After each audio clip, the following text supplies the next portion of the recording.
In-depth story मार्फत आजभन्दा 8 महिना जति अगाडि दरबार हत्याकाण्ड नेपाल्स बिगेस्ट लाई भनेर हामीले एउटा भिडियो सार्वजनिक गरेका थियौं। 8 महिनाको अन्तरालमा त्यो भिडियोलाई युट्युबमा 20 लाख भन्दा बढी पटक हेरिसकिएको थियो। तर अहिले त्यो भिडियो तपाईले गएर खोज्नु भयो भने भेटाउनुहुन्न। किन थाहा छ? किनकि त्यो भिडियो युट्युबबाट हटाइएको छ। हामीले उक्त भिडियोमा दरबार हत्याकाण्ड पछाडि बनेको इन्भेस्टिगेसन टिमले तयार पारेको रिपोर्टलाई खण्डन गरेका थियौं। त्यही इन्भेस्टिगेसन रिपोर्टलाई आधार बनाएर बनेका डकुमेन्ट्रिजहरू र मुभिजहरू सबैलाई एक एक गर्दै खण्डन गरेका थियौं। उनीहरूले फैलाएको झुट पक्रिएका थियौं। तर मानिसलाई आफ्नो गल्ती पक्रिएको कहाँ मन पर्छ र? त्यही भएर भिडियो हालेकै दिनबाट हाम्रो भिडियो हटाउनलाई हामीलाई दबाब आइरहेको थियो। हामीले हटाएनौं। तर अन्त्यमा त्यही मुभीले हाम्रो भिडियोमा कपिराइट लगाइदियो। हामीले 1 वर्ष लगाएर गरेको रिसर्च अनि त्यसपछाडि तयार पारेको कन्टेन्ट एकैछिनमा उड्यो। तर त्यो भन्दा महत्त्वपूर्ण कुरा सत्य लुकाउन खोजियो, दबाउन खोजियो। 22 वर्षसम्म भनेको झुट एउटा इनडेप्थ स्टोरीको भिडियोले चिरिदिएको थियो। त्यसैले नै उनीहरूले त्यो भिडियो हटाइदिए। त्यो हाम्रो लागि एउटा भिडियो मात्र नभएर नेपालको इतिहासको सबैभन्दा ठूलो झुटमाथिको हाम्रो चिरफार थियो। त्यसैले पनि हामीले फेरि त्यो भिडियो केही अपडेट गरेर अपलोड गर्ने निर्णय गरेका हौं। र फेरि कसैले त्यो भिडियो हटाइदिन्छ भने फेरि अपलोड गर्नेछौं, फेरि हटाइदिन्छ भने फेरि गर्नेछौं। तपाईले पनि यो भिडियो डाउनलोड गरेर राख्नुहोला र सामाजिक सञ्जालमा आफ्नै तरिकाले जतै पनि अपलोड गर्न सक्नुहुन्छ, प्रयोग गर्न सक्नुहुन्छ। हाम्रो चाहना यति हो कि सत्य सबैले थाहा पाउनु पर्यो, सत्य लुकाएर लुक्दैन। त्यति हो। अब यो भिडियो दरबार हत्याकाण्डको पार्ट 2 भने होइन, त्यही 8 महिना अगाडि हालेकै पार्ट हो जुन युट्युबबाट डिलिट भयो। तर यसमा केही नयाँ डिटेल्सहरू भने पक्कै छन्। हामीले नै त्यतिखेर भिडियो अपलोड गरिसके पछाडि हामीलाई इमेल मार्फत धेरै नयाँ डिटेलहरू आएका थिए। त्यो कुरा हामीले यहाँनिर समावेश गरेका छौं। त्यसै गरी यहाँनिर नयाँ एडिटिङ र स्टोरी टेलिङ टेस्ट छ। तपाईले हाम्रो पुरानो भिडियो हेरिसक्नु भएको थियो भने पनि प्लिज यसलाई स्किप नगरिदिनु होला। किनकि युट्युबको एल्गोरिदमले तपाईले भिडियो क्लिक गर्नुभयो तर लामो समय हेर्नु भएन भने त्यसलाई खासै पुश गर्दैन। सो आउनुहोस् दरबार हत्याकाण्डको हाम्रो पुरानो भिडियोलाई फेरि एकपटक केही नयाँ डिटेल्स र नयाँ स्टोरी टेलिङ र एडिटिङ सहित सँगै हेरौँ है त। सन् 2001 जुन 1 मा राजा वीरेन्द्रको वंश नै नाश भएको दिनभन्दा केही महिना अगाडिबाट अमेरिकाको सेन्ट्रल इन्टेलिजेन्स एजेन्सी CIA ले महाराजगञ्जमा ज्ञानेन्द्रको निजी निवासको छेउैमा आफ्नो अफिस स्थापना गरेको थियो। प्रत्यक्षदर्शीले नेपाल प्रहरी र सेनाहरू पटक पटक त्यो अफिसमा छिरेको देखेका थिए।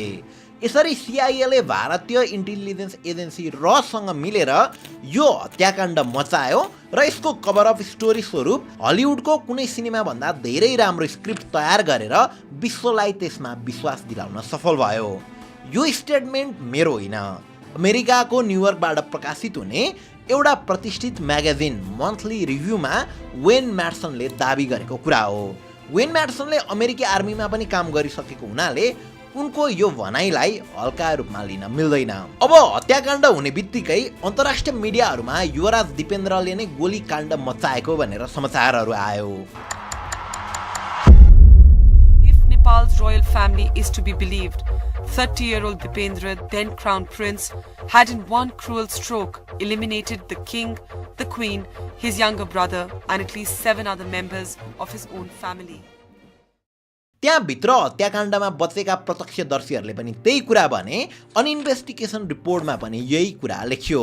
अब समाचारले मात्र पुष्टि नगर्ने भएकाले त्यसलाई थप पुष्टि गर्न अन्तर्राष्ट्रिय मिडियाहरूले इन्टेलिजेन्सहरूले डकुमेन्ट्रिज नै बनाए अनि त्यतिले पनि नपुगेर त्यो ज्येष्ठ 19 को रातलाई रिक्रिएट गरेर मुभीसम्म पनि बनाए र दुनियाँलाई भनियो कि नेपालमा त क्राउन प्रिन्सले आफूले रोजेको केटीसँग बिहे गर्न नपाएको कारणले नसाको तालमा दरबारभित्रै आफ्नो वंश नै नाश गरिदियो। कस्तो पत्याउनै नसक्ने कुरा छ नि है। तर के गर्नु, सबैले यही कुरा भने अनि यो 20-22 वर्षसम्म पनि हामीले यही कुरा पत्याउन बाध्य भयौँ। तर म तपाईहरुलाई अर्को कहानी पनि सुनाउँछु है त। आजभन्दा 100 वर्ष जति अगाडि जर्मनको तानाशाह हिटलरले एउटा बुक लेखेका थिए, माइन काम्फ नाम दिएर। त्यो किताबमा उनले एउटा प्रोपोगन्डा टेक्निकलाई एक्सप्लेन गरेका थिए जसको नाम थियो बिग लाई। हिटलरले कस्तो भन्न खोजेका थिए भने मान्छेलाई बहकाउन यस्तो ठुलो झुट बोल्नुहोस्, यस्तो ठुलो झुट बोल्नुहोस् कि उनीहरूलाई लागोस् कि कोही कसैले यत्रो ठुलो झुट यस्तो कन्फिडेन्टली बोल्न सक्छ र। जब कसैले ठुलो झुट एकदमै कन्फिडेन्टली बोल्दैछ भने तब मान्छेले पत्याउने चान्स धेरै बढेर जान्छ। र अझ महत्त्वपूर्ण कुरा त यदि त्यो झुट एकपटक होइन रिपिटेडली प्रयोग गरै गर्नुभयो भने पटक प्रयोग गर्नुभयो भने अथवा धेरै व्यक्तिलाई भन्न लगाउनु भयो भने मान्छेले सोच्नै सक्दैन र पत्याइदिन्छ कि सत्य त यही रहेछ भनेर। ठ्याक्कै यही टेक्निक दरबार हत्याकाण्ड पछाडि पनि प्रयोग हुँदै थियो। रिपिटेडली अन्तर्राष्ट्रिय मिडियामा हत्यारा दिपेन्द्र नै हो भनेको भनै गरियो, पटक क्राउन प्रिन्सले सबैलाई मार्यो भनेको भनै गरियो र एउटा बिग लाइलाई ट्रुथ जस्तो देखाउन खोजियो। समाचारले मात्र त्यसलाई थप पुष्टि नगर्ने भएकाले बीबीसीले आएर डकुमेन्ट्री नै बनायो, अन्तर्राष्ट्रिय मिडियाहरूले समाचार भने, डकुमेन्ट्रिज बनाए अनि कतिले त त्यसलाई रिक्रिएट गरेर मुभी नै पनि बनाए र दुनियाँलाई रटान लगाइयो कि A country shaken, shocked and in turmoil by the massacre of its royal family. As 14 royals lay bleeding and dying on the marble floor of the palace, they all saw the face of their killer. It was their own Crown Prince Dipendra. He then shot himself and is now in a coma in hospital. The prince is thought... तर सायद वास्तविकता अर्कै पो थियो कि narrative set गर्ने होडबाजीमा वास्तविकता कतै लुकेको पो छ कि यही कुरा पत्ता लगाउन विगत 1 वर्षदेखि हामीले अनलाइनमा उपलब्ध सबै कुराहरू पढिसकेका छौँ, सबै डकुमेन्ट्रिजहरू हेरिसकेका छौँ। त्यति बेला अन्तर्राष्ट्रिय मञ्चमा कसरी समाचार सम्प्रेषण भयो अनि नेपाली पत्रपत्रिकाले के लेखे त त्यो सबै खोजेका छौँ।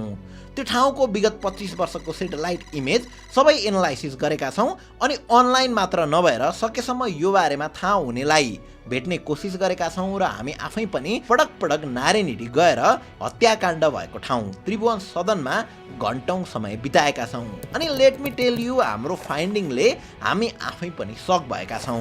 झारो टार्न बनाइएको त्यो छानबिन समितिको रिपोर्ट अनि न्यारेटिभ सेट गर्नलाई बनाइएका मुभिज र डकुमेन्ट्रिजहरूलाई आज हामी चुनौती दिँदै सत्यको नजिक पुग्ने कोसिस गर्नेछौँ। हुन त त्यो छानबिन समितिले कतिसम्मको लापरवाही गरेको थियो त्यो त यही एउटा फोटोले नै प्रश्न पारिदिन्छ अनि मुभिज र डकुमेन्ट्रिजहरूले कस्तो झुट फैलाएका रहेछन् भन्ने कुरा त उनीहरूले हामी माथि लगाएको कपिराइटले नै पनि प्रश्न हुन्छ। सो कुर्सीको पेटी बाँध्नुहोस् किनकि तपाईँलाई आज हामी 2058 साल ज्येष्ठ 19 को त्यो कहाली लाग्दो रातमा लिएर जाँदैछौँ।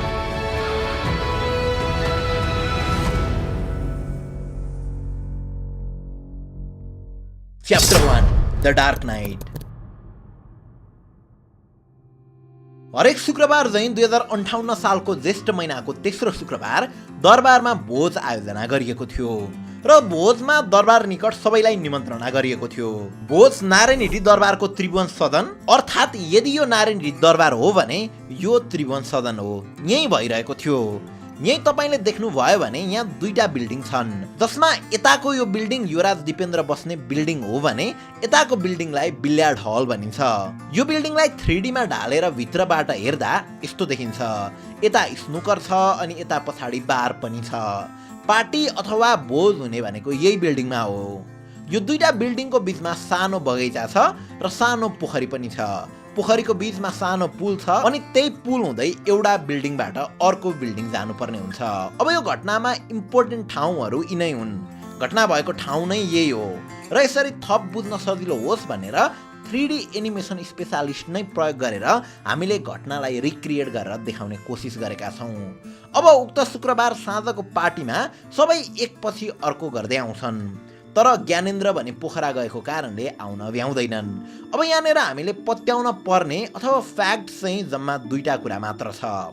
नम्बर 1 मा युवराज दिपेन्द्रले आफ्नो फोनबाट 8:39 मा आफ्नो प्रेमिका दिव्यानीलाई फोन गरेर 32 सेकेन्ड कुरा गर्छन् भने नम्बर 2 9:15 मा राजा वीरेन्द्र, रानी ऐश्वर्या र अधिराज कुमार निराजनलाई वीरेन्द्र मिलिटरी अस्पतालले मृत घोषणा गर्छ।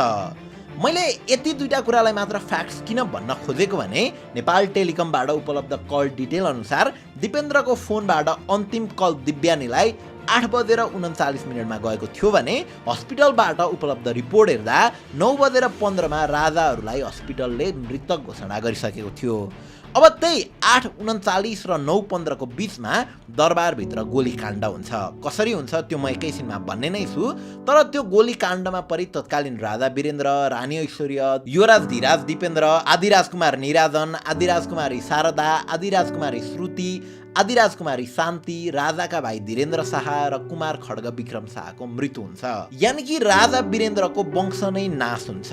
अब ज्ञानेन्द्र त्यहाँ नभएकाले उनलाई त केही हुने कुरै भएन, तर पार्टीमै भए तापनि ज्ञानेन्द्रपट्टिको कसैलाई केही हुँदैन। यानि कि पारस, हिमानी र रानी कोमल सबै त्यही थिए, तर उनीहरू बच्छन्। हुन त रानी कोमललाई गोली त लाग्छ, तर ज्ञानेन्द्रपट्टिको कसैको मृत्यु हुँदैन। Chapter 2 how news flooded. 19 गते राति 9 बजेको घटनाको बारेमा भोलिपल्टको पत्रपत्रिकामा कतै केही आएन। यो 2058 साल ज्येष्ठ 20 गतेको गोर्खापत्र हो भने यो त्यही दिनको कान्तिपुर हो। घटनाको बारेमा उनीहरू मौन थिए। अझ गोर्खापत्रले त राजाको मृत्यु भएको भोलिपल्ट पनि श्री 5बाट शुभकामना भन्दै इटलीको राष्ट्रिय दिवसको अवसरमा राजा वीरेन्द्रले सन्देश पठाउनु भयो भन्दै पत्रिकामा छापेको थियो। अब पत्र पत्रिकामा त राजा रानीको मृत्युको खबर आएन, नेपाली रेडियो र टेलिभिजनमा पनि यो घटनाको बारेमा 16 घण्टासम्म केही पनि कुरा आएन। तर अनौठो कुरा चाहिँ अन्तर्राष्ट्रिय मिडियाहरू बीबीसी र CNN अनि भारतकै दूरदर्शन र NDTVले चाहिँ रातिबाट नै समाचार बजाइरहेका थिए। राजा रानीको मृत्यु भयो भनिरहेका थिए। बीबीसी र CNN को पहुँच हुनेहरूले त राति नै थाहा पाए दरबारमा हत्याकाण्ड भयो भनेर। तर गाउँ गाउँसम्म रेडियो टेलिभिजन भएकै ठाउँहरूमा पनि यो खबर पुग्न 16 घण्टा लाग्यो। 19 गते राति 9:15 को हत्याकाण्डको 16 घण्टा पछाडि 20 गते दिउँसो 1:15 सरकारले समाचार त दियो, तर राजाको मृत्यु भयो, स्वर्गारोहण भयो यति मात्र भनियो। के कारणले राजा मारिए जनतालाई गुमराह नै पारियो। साँझ ज्ञानेन्द्रको वक्तव्य आयो, जसमा दरबारमा स्वचालित भनिएको बन्दुक यानि कि अटोमेटिक गन पड्केको हुनाले राजा रानीको मृत्यु भएको भनियो। यसरी साँझ बन्दुक भन्ने शब्दको उच्चारण भने भयो र मर्नेहरू 8 जना थिए भनेर उनीहरूको नाम दिइयो। अब दिपेन्द्रको त्यति बेलासम्म मृत्यु नभएको भनेर उनको बारेमा केही भनिएन। अनि आफै त्यो बन्दुक कसरी पड्कन सक्छ अथवा मृतक बाहेक घाइतेहरू चाहिँ को भए त त्यो बारेमा पनि केही कुरा भनिएन। अब दरबारबाट घाइते भएका र मृतक सबैलाई मिलिटरी अस्पताल छाउनी लगिएको थियो, तर त्यहाँ पनि मृतकहरू कसैको शवको लास मुजुल्का गर्न दिएन, न त तिनीहरूको फोरेन्सिक पोस्टमार्टम नै गर्न दियो। मिलिटरी अस्पतालले ज्येष्ठ 20 गते र ज्येष्ठ 22 गते पोस्टमार्टम गर्न डाकेका टिचिङ अस्पतालका डाक्टर प्रमोद श्रेष्ठ, डाक्टर हरिहर वस्ती र डाक्टर तुलसी कडेलको 3 सदस्यीय पोस्टमार्टम विशेषज्ञ टोलीलाई अस्पतालमा घण्टौं कुर्याए पछाडि माथिको आदेश भन्दै लासलाई छुनै नदिई फर्काइयो। सबको पोस्टमार्टम गर्नु नपर्ने भनेर वैज्ञानिक युगमा सामन्ती युगिन आदेश पठाइयो। यही आदेशका नाममा सबको पोस्टमार्टम गर्नबाट वञ्चित गरियो। अब त्यो माथिको आदेश आखिर कसको थियो त? कतै कसैले चुइक्क गरेन। अनि पोस्टमार्टम नगर्ने मात्र होइन, मिडियालाई कतै प्रवेश गर्नै दिएन। घटनास्थल त परको कुरा, त्यो दरबारको गेट त सधैँ लाग्ने नै भइगयो। घाइतेहरू भएको छाउनी हस्पिटलमा सम्म पनि प्रेसलाई प्रवेशमा रोक लगाइयो। त्यति बेलाको छाउनी अस्पताल बाहिरको दृश्य हो यो। सेना कसरी खटाइएको थियो मजाले देख्न सक्नुहुन्छ। समाचार त्यति मात्र सम्प्रेषण भयो जुन दरबार या दरबार निकट दिन चाहन्थे। अझ दरबारको दादागिरी कतिसम्म थियो भने प्रधानमन्त्री गिरिजाप्रसाद कोइरालाले त घटना घटेको झन्डै 2 घण्टा पछाडि 10:50 मात्र यो घटनाको बारेमा थाहा पाएको रे। मासिक पत्रिका मूल्याङ्कनमा प्रकाशित यही लिस्ट हेर्नु भयो भने पनि कहाँ कसले यो घटनाको बारेमा कति बेला थाहा पाए र को मार्फत थाहा पाए त्यो सबै लेखिएको छ। अब भोलिपल्टै दिपेन्द्रलाई राजा घोषणा गरियो। उत्तराधिकारी श्री 5 युवराज धिराज दिपेन्द्र वीर विक्रम शाहले श्री 5 महाराज भइबसेको घोषणा गर्दछौँ। तर त्यस पछाडि 3 दिनमै उनको स्वर्गारोहण भएको कुरा बाहिर आयो। यो समयसम्ममा इन्टरनेसनल मिडियाले प्रत्यक्षदर्शीलाई कोड गर्दै दिपेन्द्रले नै हत्या गरेको भन्दै झ्याली पिट्दै थिए। यता जनता पत्याउनै नसक्ने स्थितिमा थिए। उनीहरूले आफूले सबैभन्दा माया गरेको राजा रानी गुमाएका थिए, आफ्नो अभिभावक गुमाएका थिए। अधिकांशले राजालाई आफ्नो अभिभावक मानेर कपाल खौरिएका थिए। हिन्दू धर्मअनुसार आफ्नो बुबा वा आमा बित्दा कपाल खौरिने चलन छ। अधिकांशले राजा रानीलाई त्यति बेला आफ्नो बुबा वा आमाको स्थान दिएका थिए।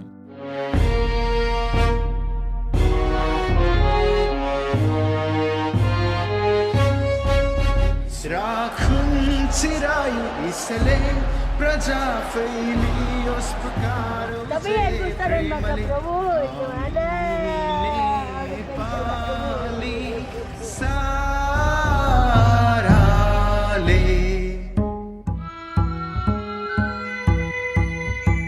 king is dead. Long live the king.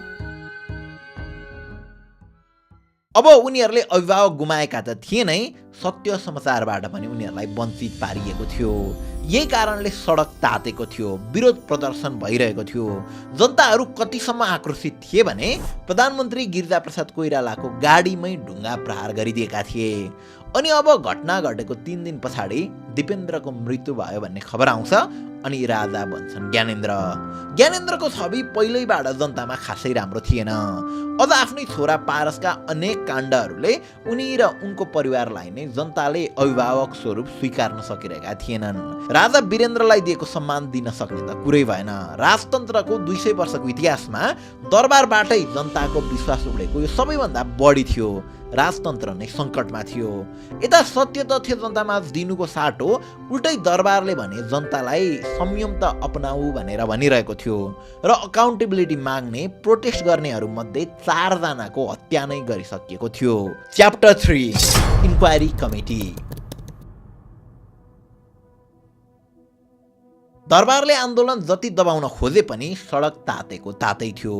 भीषण र जनव्यापी सडक आन्दोलनको दबाव पछाडि नयाँ राजा ज्ञानेन्द्रले राजा भएकै दिन एउटा आशलाग्दो काम भने गर्छन्। अब दरबार हत्याकाण्डको छानबिन हुने भन्दै छानबिन समितिको गठन गर्छन्। प्रधान न्यायाधीश केशव प्रसाद उपाध्यायको अध्यक्षतामा 3 सदस्यीय छानबिन समितिको गठन हुन्छ। छानबिन समितिमा प्रधान न्यायाधीश बाहेक प्रतिनिधि सभाका सभामुख तारानाथ राणाबाट र विपक्षी दलका नेता कमरेड माधव कुमार नेपाल पनि थिए। तारानाथ राणाबाटले कङ्ग्रेसलाई रिप्रेजेन्ट गर्थे भने माधव कुमार नेपालले तत्कालीन विपक्षी दल यानि कि एमालेलाई रिप्रेजेन्ट गर्थे। तर 3 सदस्यीय छानबिन समिति एकैछिनमा 2 सदस्यीय हुन पुग्छ। विपक्षी दलका नेता माधव कुमार नेपालले त्यो समितिको गठन प्रक्रिया संवैधानिक नभएको र आफ्नो पार्टीको पोलिट ब्युरोले त्यसमा बस्ने अनुमति नदिएको भनेर त्यसबाट राजीनामा दिन्छन्। अब 2 जनाको मात्रै भए पनि उक्त समितिले ज्येष्ठ 26 गतेदेखि काम थालेर 1 हप्ता पछाडि ज्येष्ठ 32 गते आफ्नो प्रतिवेदन सर्वप्रथम राजा समक्ष र त्यस पछाडि लगत्तै पत्रकार सम्मेलन मार्फत जनता समक्ष प्रस्तुत गर्छ। छानबिनमा कुन तरिकाको लापरवाही र पत्रकार सम्मेलनमा कुन लेभलको ख्यालठट्टा भएको थियो त्यो त एकैछिनमा चर्चा गर्ने नै छौँ। तर सुरुमा त्यही रिपोर्टको कुरा गरौँ है त।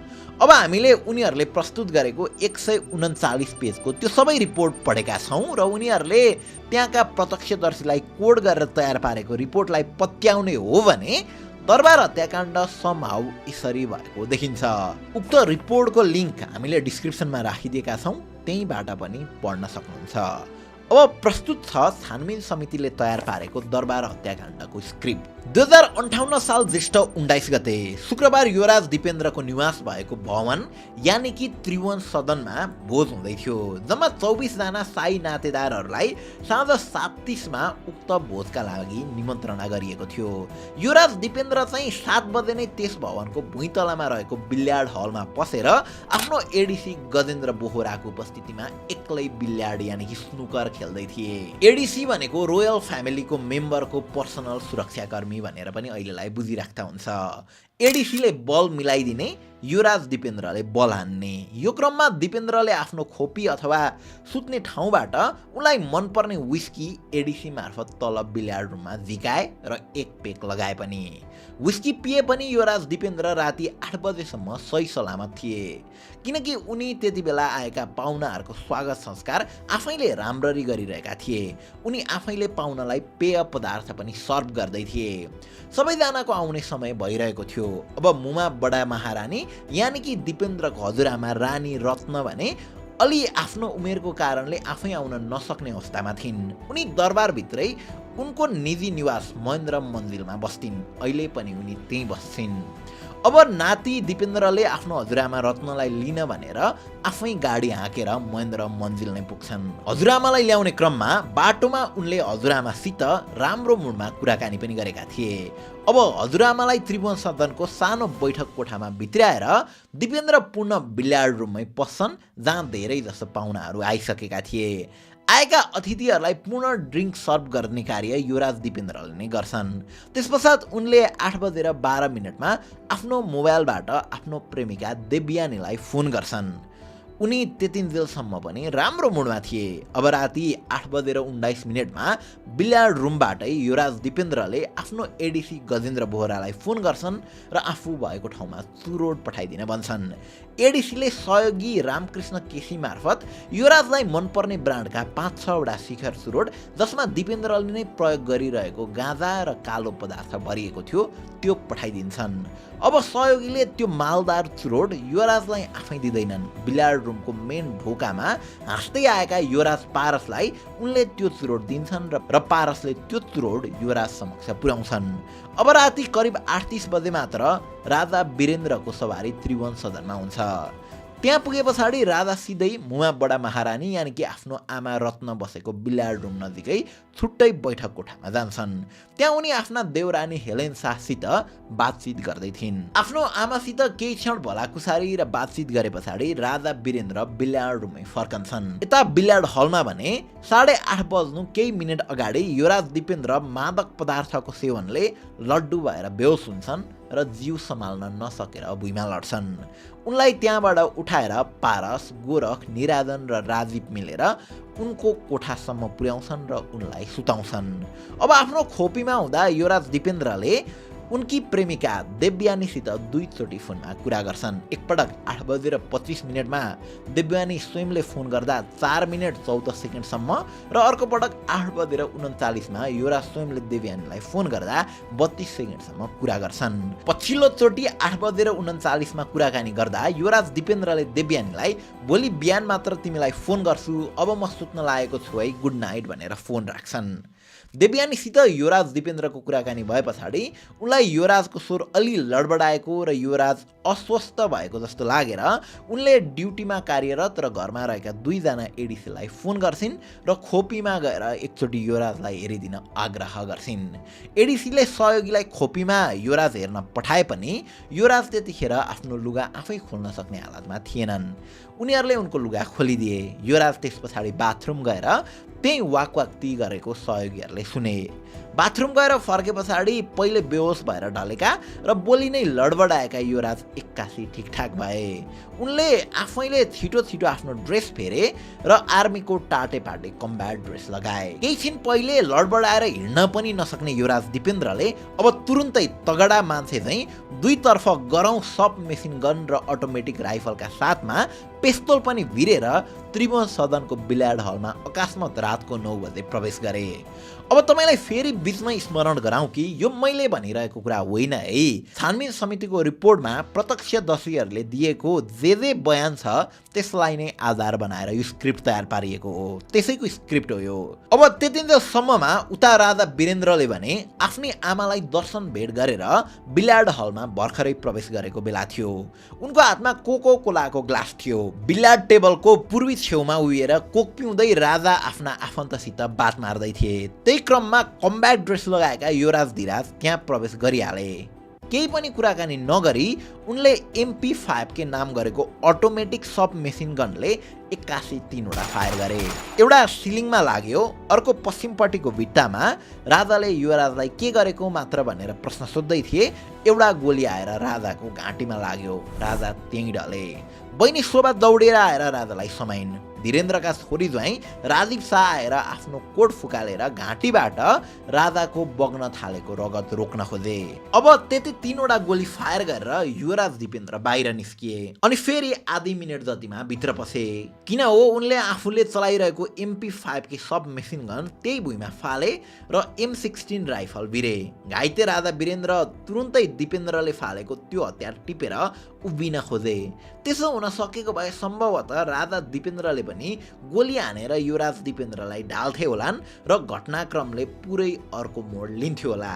तर बहिनी शोभा शाहीले भने आएर तुरुन्तै त्यो हतियार राजाको हातबाट खोसिन् र सब मेसिन गनबाट गोलीको म्यागजिन समेत निकालिदिन् र हतियार त्यहीँ फालिदिन्। त्यस पछाडि युवराज दिपेन्द्रले राजाको टाउकोमै ताकेर M16 अटोमेटिक राइफलले गोली हाने। राजा अब उठ्न नसक्ने गरी ढले। दिपेन्द्रलाई रोक्ने प्रयास गर्दै धीरेन्द्र अगाडि आएर भने, बाबा enough, you have done enough damage. तर दिपेन्द्र रोकिएनन्। उल्टो उनले धीरेन्द्रलाई नै छातीमा घाँटीमा गोली हानेर ढालिदिए। त्यस पछाडि कुमार खड्ग विक्रमलाई पनि गोली हानेर बारको ठिक तल उनले ढालिदिए। कुमार खड्ग विक्रम ढले पछाडि एक के भयो मेरो बाबालाई भन्दै उनकी पत्नी शारदा छेक्न आइन् र खड्ग विक्रममाथि उनी सुतेर पुरै ढलिन्।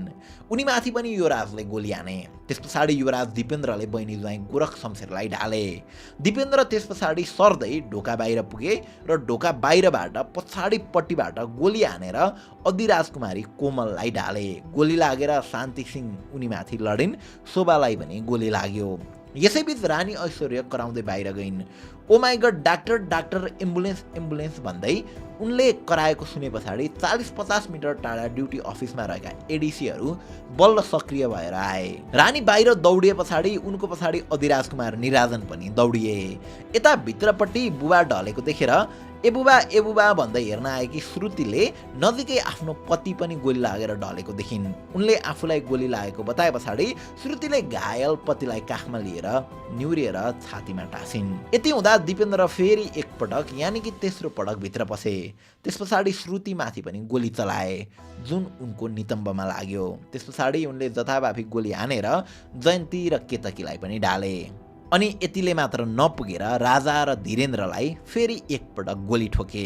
त्यस पछाडि युवराज दिपेन्द्रको नजर पारस शाहपट्टि पुग्यो। पारस शाहको पछाडिपट्टि महेश कुमार, पारसकी श्रीमती हिमानी, रवि विक्रम शाह र 3 जना बहिनी थिए। पारसले दिपेन्द्रलाई भने, के गरिबक्स्या हजुर, यहाँ त हामी मात्र छौँ, प्लिज गइबक्सियोस्। तर आश्चर्य, कसैलाई बाँकी नराख्ने युवराज दिपेन्द्रले त्यति बेला पारसलाई र उनका पछिल्तिर रहेका मान्छेहरूलाई केही गरेनन्। उनी लुरु बाहिर बगैँचामा निस्किए। मुमा बडा महारानी भएको कोठामा पस्दै पसेनन्। अब बगैँचामा के भयो भन्ने कुरा देख्ने मान्छेको बयान छानबिन समितिले तयार पारेको प्रतिवेदनमा छँदै छैन।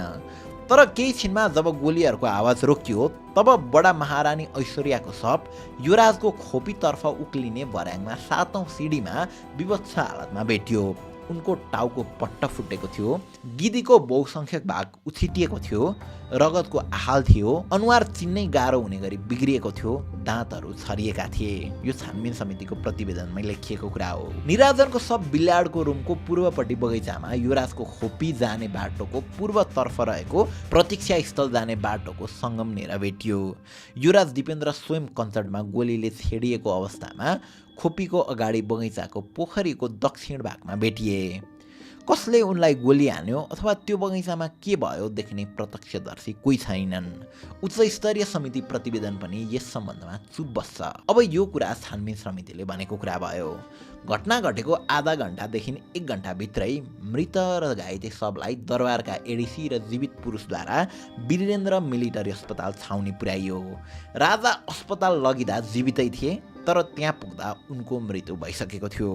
रानी र निराजनको घटनास्थलमै मृत्यु भइसकेको थियो। अधिराज कुमारी श्रुतिको अस्पताल पुर्याएको आधा घण्टा पनि नबित्दै मृत्यु भयो। उनी नजिकै वीर अस्पताल वा टिचिङ अस्पताल लगेको भए पनि मर्ने थिएनन्, किनकि उनको एउटै घाउ केवल नितम्बमा थियो र अत्याधिक रक्तस्रावले गर्दा उनको मृत्यु भएको थियो।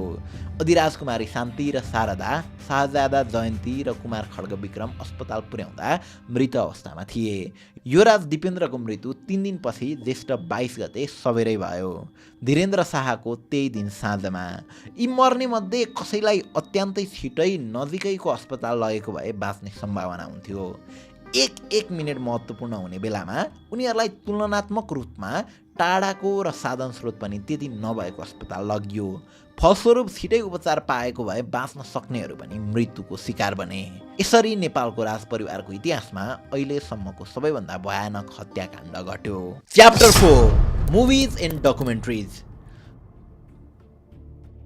अब छानबिन समितिले तथ्य बिना नै दिपेन्द्रलाई हत्यारा घोषणा गरिसकेको थियो।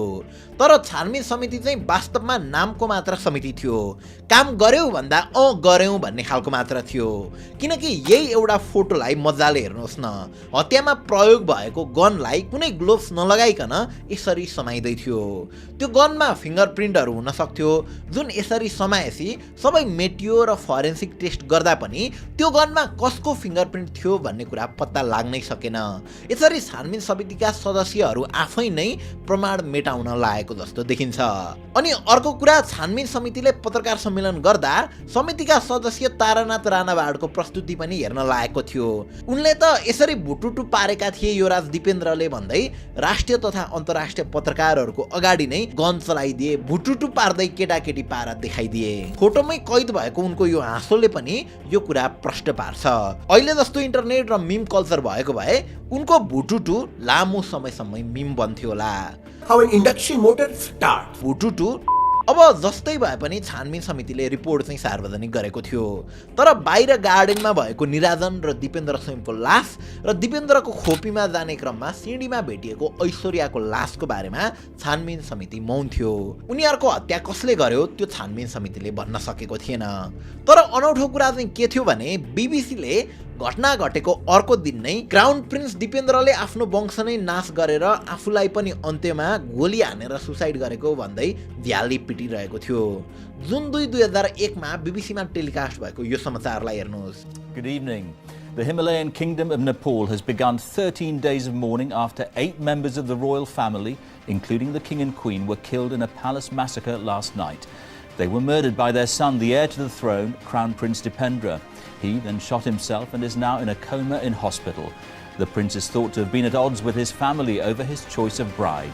From Kathmandu, our South Asia correspondent Jill McGivering has sent this report. Okay, त्यो नेपालको म्याप चाहिँ के हो यार? अनि मेन कुरा भने भोलिपल्टै बीबीसीले कसरी भनिरहेछ कि दिपेन्द्रले नै हत्या गरेको हो भनेर। बीबीसीलाई चाहिँ कसले सुनायो यो कुरा? त्यो पनि हत्याकाण्ड भएको भोलिपल्ट नै। अब छानबिन समितिले घटना भएको 13 दिन पछाडि यानि कि ज्येष्ठ 12 गते रिपोर्ट निकाल्दै थियो। अब यता बगैँचाको केसमा छानबिन समितिले बस के भन्यो भने बगैँचामा स्ट्याचुको अगाडि निराजनको लास भेटिएको थियो र भर्याङको 7औं तलामा ऐश्वर्यालाई पनि कसैले माथिबाट यानि कि भर्याङको ल्यान्डिङबाट गोली हानेर मारेको थियो भनेर भनिएको छ। यो दुईटा कुरा एकैछिन याद गरिराख्नु होला। हामी त्यही स्थानमा पटक पटक गएर त्यसलाई अझै इनडेप्थमै रिसर्च गरेर आएका छौँ, त्यो सुनाउने नै छौँ। अब जे होस्, झारो टार्न बनाइएको छानबिन समितिले आफ्नो रिपोर्ट त सुनाइसकेको थियो। अब जनताले त त्यो पत्याउने वाला नै थिएनन्। अब नपत्याउने भएपछि के गर्ने त? मान्छेलाई घटना नै रिक्रिएट गरेर देखाउने, यानि कि डकुमेन्ट्री बनाउने, फिल्म बनाउने र दिपेन्द्र हत्यारा हो भनेर फुकेको फुकै गर्ने। अब भेस्टेड इन्ट्रेस्ट भएका हरेक देशले आफ्नो मिडिया डकुमेन्ट्री बनाउनलाई नेपाल पठाए। उनीहरूको काम जम्मा यति थियो, दिपेन्द्रले नै हत्याकाण्ड मचाएको भनेर जनतामा विश्वास दिलाउने अथवा दुनियाँलाई यो देखाउने कि नेपालमा त क्राउन प्रिन्सले आफ्नो गर्लफ्रेन्डसँग विवाह गर्न नपाएको कारणले गाँजा फुकेर दरबारभित्रै गोली काण्ड मचायो। यो देखाउने क्रममा ती मिडियाहरूले कति ठुलो ठुलो झुट बोलेका छन्, कति तल गिरेका छन्, यो सबै प्रमाण सहित नै देखाउनेवाला छौँ। जस्तै च्यानल 4 भन्ने मिडियाले तयार पारेको डकुमेन्ट्रीको यो क्लिपलाई हेर्नुहोस्। The would-be demigod had inherited many of the Queen's qualities. These similarities would bring mother and son into conflict throughout their lives. त्यहाँ प्रस्तुताले जबरजस्ती आमा र छोरा बीच सानैबाट नै मनमुटाव भएको भन्ने खाले स्टेटमेन्ट इस्टाब्लिस गर्न खोजिरहेका छन् र त्यही मनमुटाव बढेर पछि हत्याकाण्डमा परिणत भएको भन्न खोजिएको छ। त्यस्तै यो अर्को स्टेटमेन्टलाई सुन्नुहोस्। 2 days earlier, Crown Prince Dipendra checked how many of his relatives would be attending the royal family's get-together. यसमा दिपेन्द्रले त्यो भोजमा को आउँदैछन् भन्ने कुरा जान्न खोजेको सामान्य कुरालाई लिएर त्यति बेलै हत्याकाण्डको प्लान गरिरहेको भन्ने देखाउन खोजिएको छ। मान्नुहोस् तपाईको घरमा केही फङ्सन छ भने अब त्यहाँ तपाईँ को आउँदैछन् भन्ने कुरा सामान्य कुरा त जान्न खोज्नुहुन्छ नि। त्यही सामान्य कुरालाई लिएर हेर्नुहोस् त दिपेन्द्रले त पहिल्यैबाट सबैलाई मार्ने प्लान गरिरहेछ, नत्र किन को आउँदैछन् भनेर सोच्छ त भनेर भन्ने खाले अनावश्यक कुराहरू देखाउन खोजिँदैछ। त्यस्तै यो डकुमेन्ट्रीमा मेन हत्याकाण्डको इन्सिडेन्ट भन्दा पनि दिपेन्द्र र दिव्यानीको लभ स्टोरीकै अराउन्डमा रहेर अनावश्यक तुनामुना थपेर फ्यामिली ड्रामा देखाउन खोजिएको छ। अर्का इङ्ग्लिस प्रोड्युसर क्लिफ म्याडवेलले त यो केसलाई लिएर फिल्म नै बनाएका छन् र घटनाहरू रिक्रिएट गरेर देखाउन खोजेका छन्। तर उनको मोटिभ सत्य तथ्य बाहिर ल्याउने भन्दा पनि दिपेन्द्र नै हत्यारा हो भन्ने देखाउनु थियो।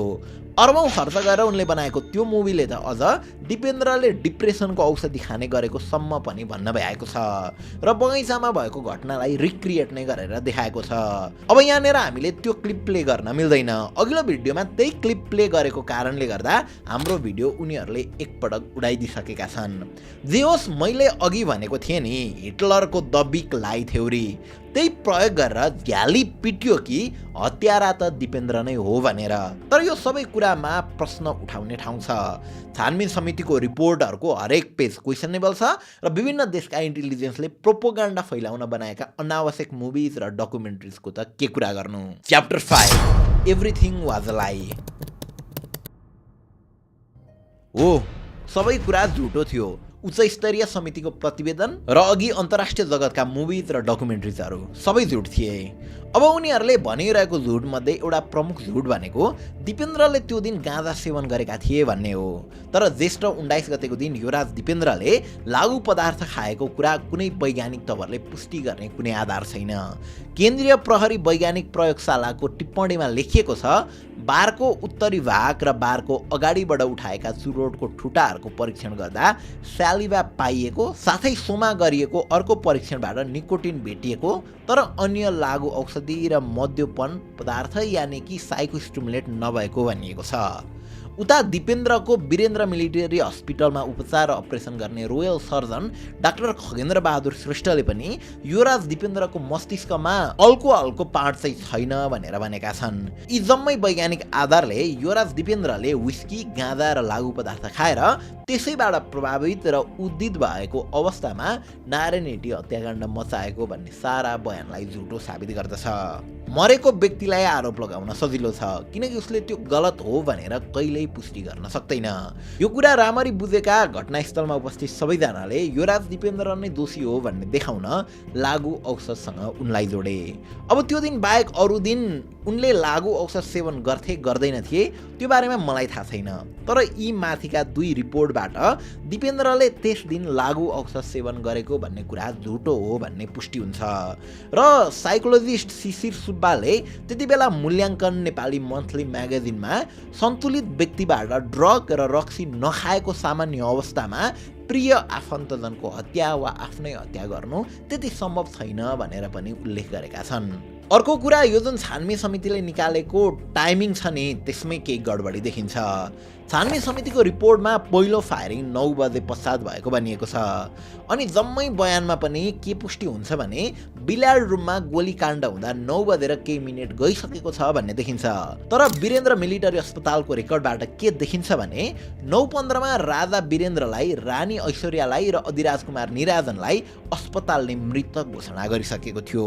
अस्पताल पुर्याउँदा त्यहाँ ट्रमा रुममा डाक्टर थिएनन् भनिएको छ। डाक्टर सचिता सिंह आएर राजा, रानी र निराजनलाई जाँचेर मृतक घोषणा गर्न पक्कै पनि केही समय त लाग्यो नै होला।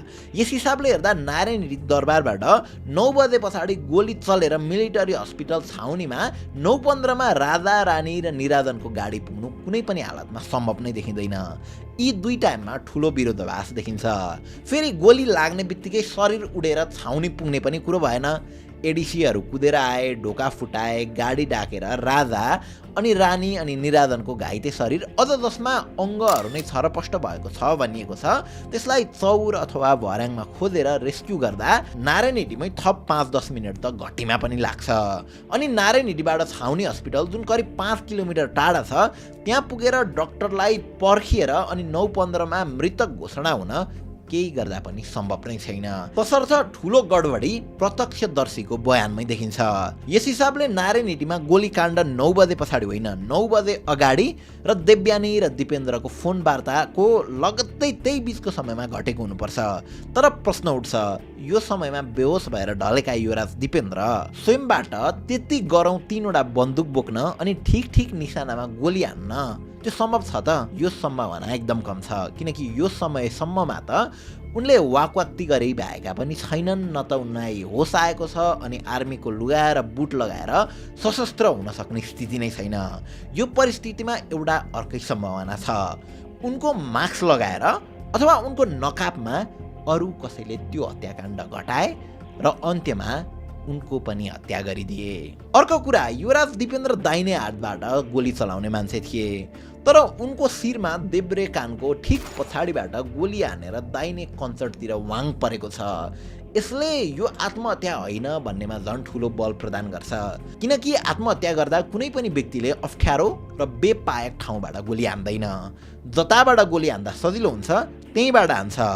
दाहिने हात चल्ने मान्छेले कन्सर्टमा पेस्तोलले गोली हानी आत्महत्या गर्दा दायाँ कन्सर्टबाटै गोली हान्छ, बायाँबाट हान्दैन। तर युवराज दिपेन्द्रले चाहिँ किन बायाँ साइडबाट, त्यो पनि कन्सर्टबाट नभएर देब्रे कान पछाडिको अप्ठ्यारो ठाउँबाट गोली हाने त? उच्च स्तरीय प्रतिवेदन हेर्दा पनि युवराजले आत्महत्या गरेको देख्ने, उनले आफूले आफूलाई नै गोली हानेको देख्ने कोही पनि छैन। त्यसमाथि थप युवराज जहाँ घाइते अवस्थामा लडेको भेटिएको भनेर प्रत्यक्षदर्शीले बताएका छन्, त्यो युवराजको खोपी अगाडिको बगैँचाको ससाना पोखरीको सानो पुलको दक्षिणी भाग भनिएको छ। तर उनले आत्महत्यामा प्रयोग गरेको भनेको पेस्तोल र खोका चाहिँ पूर्वपट्टिको पोखरीमा पानीमा भेटिएको छ। यस्तो हुनु कसरी सम्भव भयो त? उनले पेस्तोलले गोली हानी आत्महत्या गरेका हुन् भने पेस्तोल त उनकै हातमै भेटिनु पर्थ्यो वा शरीर छेउमै हुन पर्थ्यो। यो कसरी उडेर पूर्वपट्टिको पोखरीको पानीमा पुग्यो? गोली हानेर आफू खत्तम भइसके पछाडि मान्छेले पेस्तोल नै पोखरीमा फाल्न सक्ने? यो त कहीँ पनि सम्भव छैन। यी जम्मै सबुतहरूले युवराजले आत्महत्या गरेको होइन भन्ने प्रमाणित गर्छ।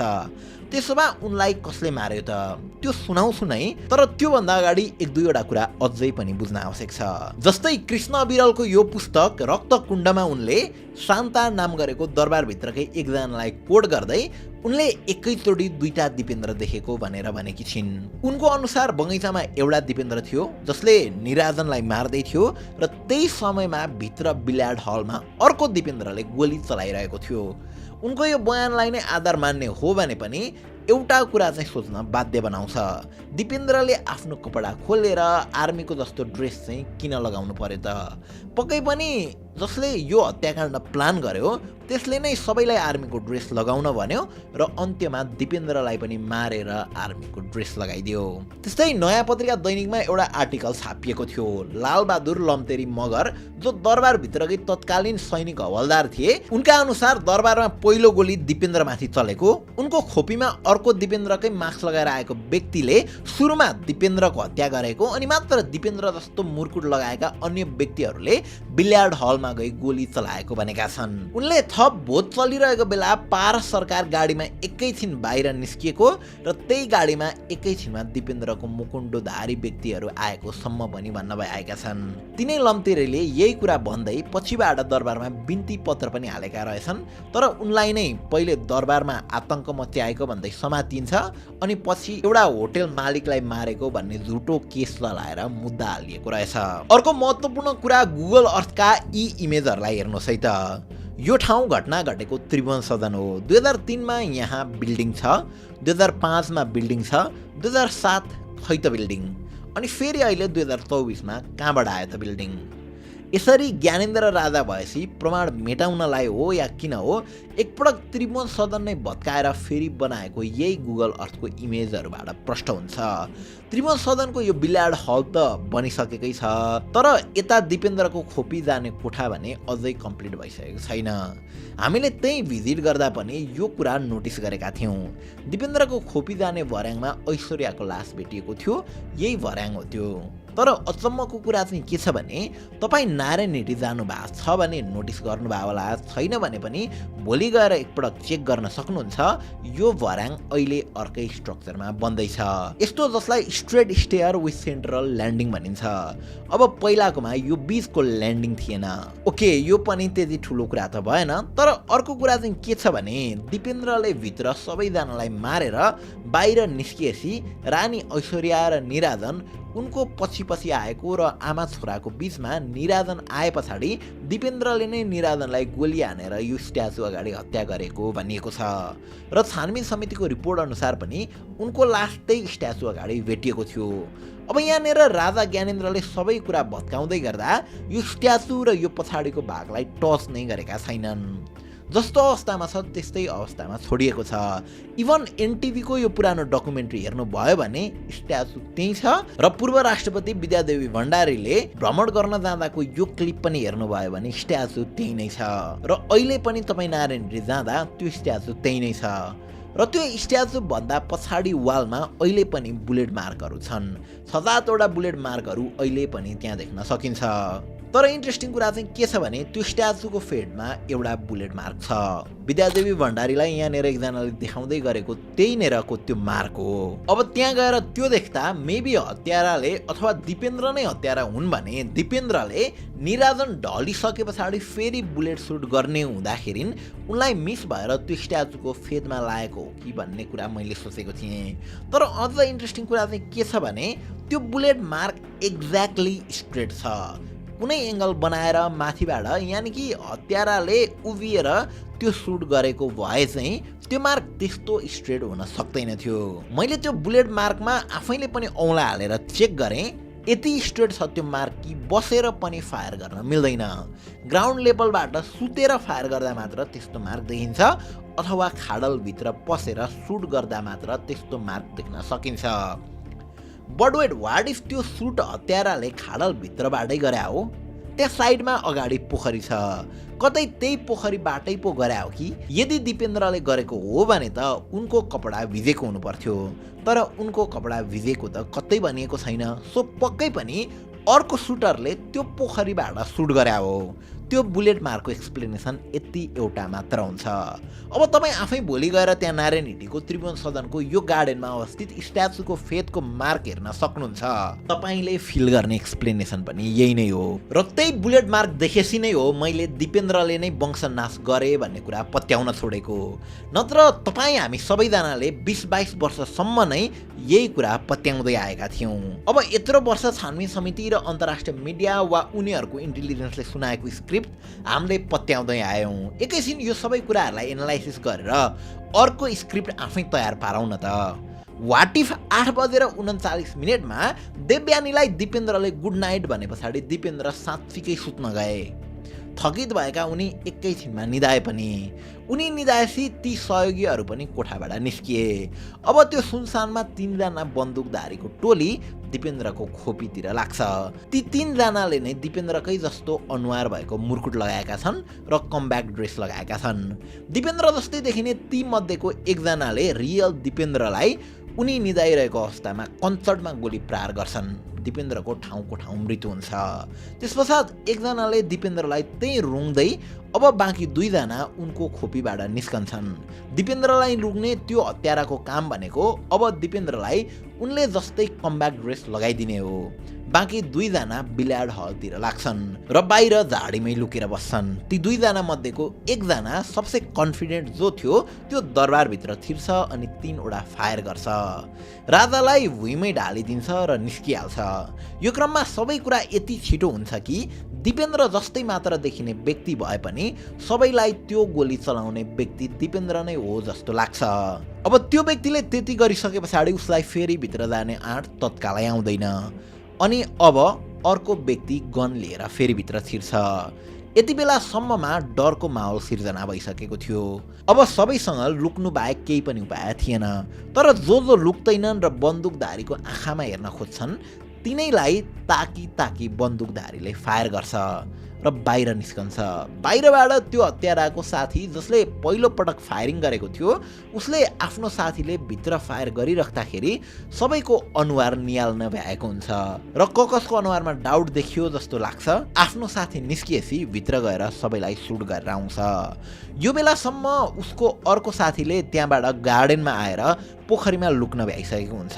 तर अन्तिम पटक भित्र छिरेको हत्यारामाथि ऐश्वर्यालाई भने डाउट भइरहेको हुन्छ। आँटै गरेर ज्यानको बाजी लगाएर उनी दिपेन्द्रको खोपीतिर जान भनेर दौडिँदै निस्किन्छन्। आमाको पछि पछि कान्छो भाइ निरादन पनि लाग्छ, तर निरादनलाई भने त्यो पोखरीमा भएको हत्याराले सुट गर्छ र स्ट्याचु लिएर ढालिदिन्छ। ऐश्वर्या जब दिपेन्द्रको खोपीतिर जाँदै गर्छिन् तब त्यो भर्याङमा कोही आउँदै गरेको आवाज सुनेर दिपेन्द्रलाई मारेर कम्ब्याट ड्रेस लगाइदिँदै गरेको व्यक्ति भर्याङ नजिकै आउँछ र ऐश्वर्यालाई देखेर फायरिङ सुरु गर्छ।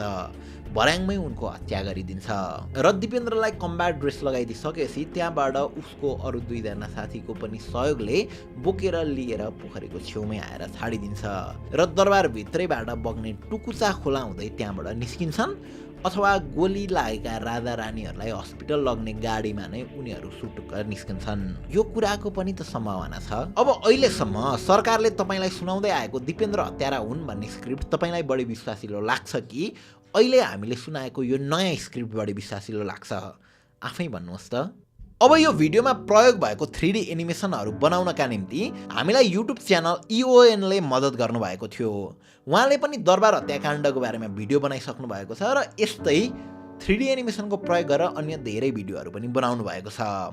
अब ज्येष्ठ 19 को उक्त घटना पछाडि जनयुद्धमा होमिएको माओवादीको नेतृत्व गरेका पुष्पकमल दाहाल प्रचण्डले यसो भनेका थिए, कथित छानबिन समितिले अन्त्यतः हत्याराद्वारा नियोजित रूपमा तयार पारिएको षड्यन्त्रमूलक निष्कर्षभन्दा अर्को ल्याउन सक्दैन थियो र ल्याएन पनि। तर छानबिन समितिको कथित प्रतिवेदनले ज्ञानेन्द्र एक्लै सोदिन पोखरा जानुको कारण, कुख्यात हत्यारा पारस शाहको भूमिका, वीरेन्द्रको पुरै परिवार सिद्ध्याइनु र ज्ञानेन्द्रको पुरै परिवार बाँच्नुको रहस्य, समग्र हत्याकाण्डको उद्देश्य, दिपेन्द्रलाई गोली कहाँ कहाँ लागेर उनको कसरी मृत्यु भयो, दिपेन्द्रको रगत जाँचको आधारमा मादक पदार्थ सेवन गरे नगरेको पुष्टि गर्ने प्रश्न, एउटा मादक पदार्थ सेवन गरेर भुइँमा पल्टिएको तथा आफ्नो शरीरको कपडा समेत खोल्न नसक्ने अवस्थाको व्यक्तिले केही मिनट पछाडि नै त्यतिका हतियार बोकेर ठिक निशाना लगाएको प्रसङ्ग, हतियार आफै चलेर दुर्घटना भएको भन्ने ज्ञानेन्द्रको बीचको बयानको कारण, त्यही भीषण हत्याकाण्ड हुँदासम्म सेना र सुरक्षा गार्डको भूमिका लगायतका अहम प्रश्नहरूमा मौन बसेर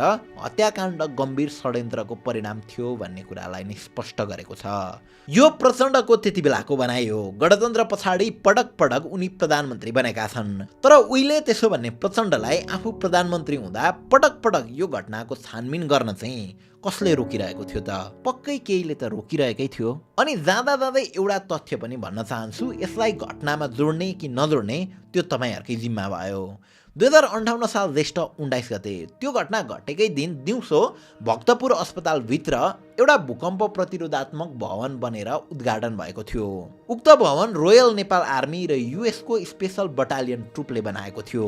युएसको स्पेशल ट्रुप त्यही भवन बनाउने भनेर धेरै पहिलादेखि नेपाल आएर बसेको थियो र 19 गते दिउँसो यो भवन हस्तान्तरण गरेको थियो। त्यही साँझ दरबार हत्याकाण्ड भयो र भोलिपल्ट 20 गते त्यो ट्रुप आफ्नो देश फर्क्यो।